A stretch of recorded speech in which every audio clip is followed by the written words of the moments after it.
আসসালামু আলাইকুম প্রিয় দর্শক, আজকের এই ভিডিওতে আপনারা জানবেন কিয়ামতের বেশ কিছু আলামত সম্পর্কে। এরই মধ্যে আমরা কিয়ামতের বেশ কিছু আলামত পেয়ে গেছি, আর সেটা হয়তো আপনারাও বুঝতে পারছেন কিয়ামত আমাদের খুবই সন্নিকটে, কারণ ইতিমধ্যে আমরা অনেকগুলো আলামত নিজেদের চোখেই দেখেছি। আমাদের প্রিয় নবী হজরত মুহাম্মদ সাল্লাল্লাহু বলেছেন যে কিয়ামতের আগে এমন একটি দিন আসবে যে যখন তোমরা বুঝতে পারবে তোমাদের মধ্যে অনেক ইবাদত করার সুযোগ আসবে, কিন্তু তা সত্ত্বেও তোমরা সেই সুযোগ কাজে লাগাবে না। আমরা আল্লাহর পথ থেকে সরে এসে বিভিন্ন ধরনের খারাপ কাজে লিপ্ত হয়ে যাব, আর সেই খারাপ কাজগুলো করার পরেও আমাদের মধ্যে কোনো অনুশোচনাই হবে না। ধীরে ধীরে আমরা আল্লাহর পথ থেকে, আল্লাহর আনুগত্য থেকে সরে আসব। এভাবেই আমাদের মধ্য থেকে অনেকে আমরা ঈমান হারাবো, আর ঠিক সেই সময়ই আবির্ভাব হবে দাজ্জালের। দাজ্জাল চলে আসবে পৃথিবীতে। দাজ্জাল আসার পূর্বে পৃথিবীতে খুবই দুর্ভিক্ষ দেখা দিবে, এবং সেই দুর্ভিক্ষের কারণে আমরা অনেকে অনাহারে থাকব। ঠিক তখনই আমাদের মাঝে দাজ্জাল এসে হাজির হবে। দাজ্জাল তার মায়াজালে আমাদেরকে আকৃষ্ট করার চেষ্টা করবে। যারা সত্যিকারের ঈমানদার তারা কখনো দাজ্জালের মায়াজালে আকৃষ্ট হবে না, আর যাদের ঈমান নেই তারা খুব সহজেই দাজ্জালের মায়াজালে আকৃষ্ট হয়ে পড়ে দাজ্জালকে সেজদা করতে থাকবে।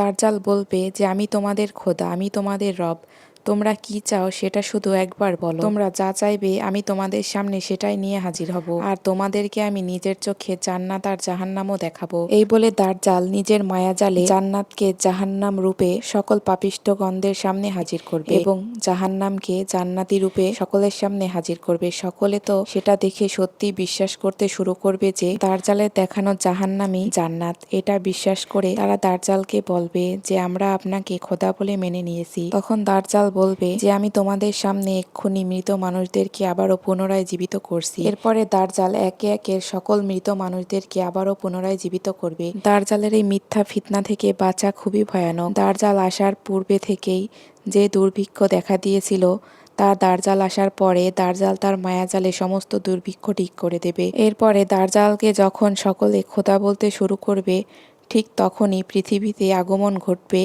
ইমাম মাহাদির। ইমাম মাহাদি দাজ্জালকে নিধন করার জন্য পৃথিবীতে আগমন করবে, এবং দাজ্জালের ফিতনা থেকে সকল মানুষদেরকে বাঁচানোর চেষ্টা করবে। প্রথম থেকে ইমাম মাহাদি সাধারণ একজন মানুষের ঘরেই জন্ম নেবে।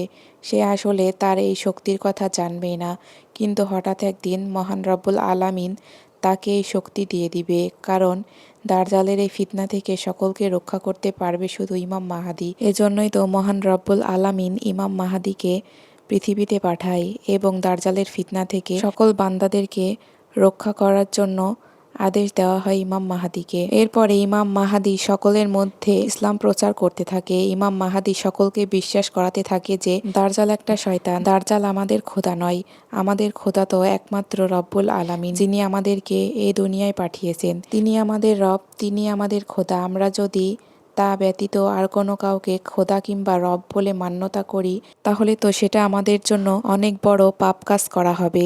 ইমাম মাহাদির এই কথা শুনে যারা সত্যিকারের ঈমানদার তারা ইমাম মাহাদির পাশে গিয়ে দাঁড়াবে। ঠিক তখনই দাজ্জাল এসে তাদের মধ্যে কিছু সংখ্যক মানুষকে নিজের কাছে নিয়ে এসে তাদেরকে হত্যা করবে, এবং যাদের ঈমান দুর্বল তারা এসব কিছু দেখে দাজ্জালের পায়ে পড়ে যাবে এবং বলবে যে আমরা আপনাকেই খোদা বলে মানি। তখন ইমাম মাহাদি বলে যে এসব তোমরা কি করছো? দাজ্জাল যে একটা শয়তান, একটা পাপিষ্ঠ, সেটা কি তোমরা বুঝতে পারছো না? তোমরা যদি ওর পায়ে এভাবে লুটিয়ে পড়ো তাহলে কখনোই তোমরা জান্নাতে যেতে পারবে না। তখন দাজ্জাল সকলকে নিয়ে এসে বলে যে এই দেখো, তোমাদের চোখের সামনে কত সুন্দর জান্নাত দেখা যাচ্ছে।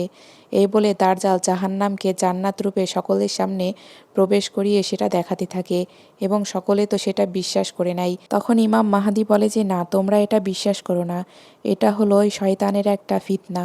ও তোমাদেরকে মিথ্যা মায়াজালে এভাবে জাহান্নামকে সৌন্দর্য রূপ ধারণ করে তোমাদের মাঝে প্রবেশ করিয়ে তোমাদেরকে ধোঁকা দিচ্ছে। ইমাম মাহাদি তখন সকলকে চিৎকার করে বলবে যে হে মুমিনগণ, তোমরা এই দাজ্জালের ফিতনা থেকে দূরে সরে এসো, তা না হলে তোমাদেরকে এই জাহান্নামের আগুনে দাও দাও করে জ্বলতে হবে, যেটা তোমরা মোটেও সহ্য করতে পারবে না। তাই এখনও সময় আছে, তোমরা মহান রব্বুল আলামিনের কাছে ক্ষমা চাও এবং তওবা করো। তওবা করে তোমরা আবারও ফিরে আসো, তাহলে তোমরা এই জাহান্নামের আগুন থেকে রেহাই পাবে, আর তোমাদের জন্য চিরস্থায়ী সুখের ঠিকানা হবে জান্নাত। প্রতিনিয়ত এরকম ইসলামিক ভিডিও পেতে আমাদের চ্যানেলটি সাবস্ক্রাইব করে রাখবেন। আজকের ভিডিওটি এ পর্যন্তই। আল্লাহ হাফেজ সবাইকে।